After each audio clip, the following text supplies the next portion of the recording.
how to get yourself and your business out there on social media when you don't like it that much.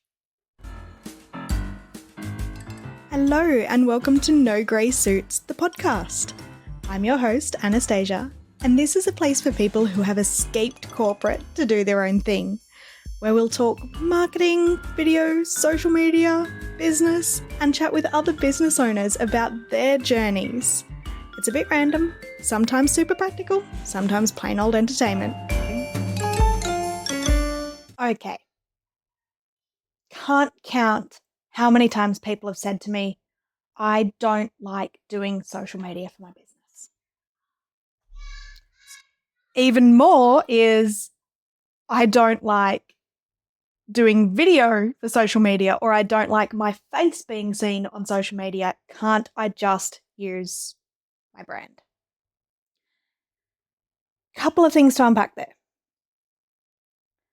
The first thing I want to say about social media is, one, you've got to work on why you don't like it. If you don't like it because it's salesy, it's icky, it's full of fake people, it's full of fake stuff, AI's made that even worse, I get it.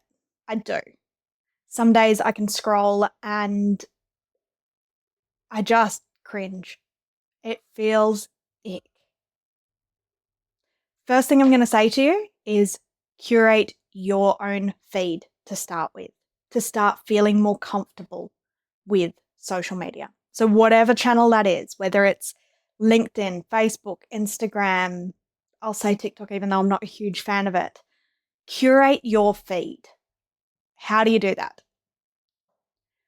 Intentionally go through and delete or remove things, people, pages, groups, whatever it might be, that makes you feel bad about you, that gives you the ick, or that now pushes out content that you just don't enjoy. If it doesn't make you smile and there's no reason, and I mean good reason, for you to be following it, liking it, seeing it in your feed, get rid of it. This is the beginning of you teaching that algorithm, yes, the mystical, magical algorithm, what you do and don't like. And Meta, for one, has been putting a lot of emphasis lately on trying to pick and choose content based on what users actually like and interact with. So make sure that you're only interacting with stuff that you do like and that you do want to see. If somebody you're wanting to keep an eye on them because they're in your industry or something like that, but they give you the ick, create another profile. For Instagram anyway. A little bit harder to do on Facebook, but don't have it coming through your feed constantly. If something makes you feel bad, get rid of it. You need to start to, not necessarily, I'm not going to say to you, you need to love social media, but you need to start to not hate it, because that's going to show in the content that you produce and that you put out there. We're going to see the resistance. We're going to see that you feel that you're being ick because all you know about social media is the ick. So firstly, you're going to do the clean out. You're going to clean out your follows. You're going to clean out your likes. You're going to clean out anything. If ads start popping up, tell them it's not for me. In Meta or in Facebook, you can usually, I think it's click the 3 dots on something and say, no, I don't like it. And it'll ask you, why don't you like it? Is it offensive? Is it this? Is it that? A lot of the time you can just say, it's just not for me. It learns. We know it learns. I can have a chat with my family about buying a new camping tent. And within an hour, I'm getting ads for a new camping tent. Yes, it's creepy, but it's the way it works now. But you've got to train it to show you the stuff that you actually want to see. First step in that is telling it what you don't want to see. Then we can move on to starting to find the stuff you do like, once you've cleared out all of the crap. And I do this quite intentionally when I go through this, and I do this every few months because I'll find myself liking a page because, I met someone and they recommended it, but then the content type might have changed, whatever it might be. So I do this every few months. Once you've cleaned out the crap, then I not only want you to have a think about the stuff that you like and you want to follow, but this is where you need to do that whole customer avatar exercise. Think about your ideal customer and the type of content that they like and they follow. Now, it shouldn't be that far removed from the stuff that you actually like if, your values and your business values actually line up. So, for instance, I don't tend to follow a lot of the really pushy, salesy bro types because not only do I not enjoy that content, but my ideal client, Nicole, I don't think she enjoys that content either. So I don't want to be consuming that and absorbing that and subconsciously thinking that's the way things should be done. I want to follow people that I resonate with, whose values align with mine, either my business or my personal values, which again shouldn't be that far apart that it feels gross. Who would my ideal client potentially follow? Now, my ideal client, Nicole, I've got a list up here of everything about her. She probably follows Macca on the Ordinary for her face stuff. She probably follows Brené Brown, Amy Porterfield, Glennon Doyle, all of those types of inspirational, motivational women, Mel Robbins. She probably follows all of those for a bit of a pick-me-up and for some advice and for some learning, for some fun. She probably follows things like old school Disney. She might love to read fiction, Leanne Moriarty. I can never say her name properly, but anyway, because she's got kids. She might follow podcasts like One Bad Mother, or she might follow business chicks. So there's all of those things that I don't hate. If I hated any of those things, I wouldn't have her as my ideal client. Because that wouldn't make me happy in my business. We have a chance to build a business that we love. And that means that we can have an ideal client avatar of somebody that we would actually get along with. And that's what I'm all about. That's the real side of things. So that's the first thing I want you to do. I want you to curate your feed. Follow the stuff that you love. Follow the stuff that your ideal client loves. That shouldn't be super, super far apart. I mean, you might not be the biggest fan of, Queer Eye for a Straight Guy, but your ideal client might be. But you might not mind seeing some stuff in your feed every now and then.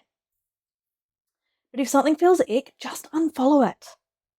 Start absorbing the type of content that you actually enjoy, and you'll start emanating that. Next, when you are scrolling social media and you do see something that you do want to see that stops your scroll, have a think about why. Stop for a second and think about why. Is it just because it was funny? That's cool. That's probably my main reason for stopping most of the time. Or is it because it resonated with you? You can see yourself in something that someone was saying or showing, or a skit that somebody might have put together, and you're sitting there going, oh my God, that's so me. Or does it resonate with you in the other way, where somebody is telling a story of a struggle or something that they've been through, or one of their clients has been through, or someone they know has been through, and you're going, oh my God, that has happened to me, or that is something I struggle with too. Have a think about why you stopped and why you watched or read or clicked on that content. Then have a think about it from your audience's perspective. What kind of content or what story could you tell with that in mind that would stop their scroll? Is it the story of a woman who has had huge trouble with her hair falling out postpartum? It's not something that's talked about super often. And it's something that if you were in that position and you saw somebody talking about it openly and honestly and telling the story of it, even if they don't have a resolution yet, you might stop and watch that and go, I feel really seen because that's happened to me too. Every industry has stories. It could be, if you have a kids' swimming school, it could be the story of a kid that was absolutely petrified of the water.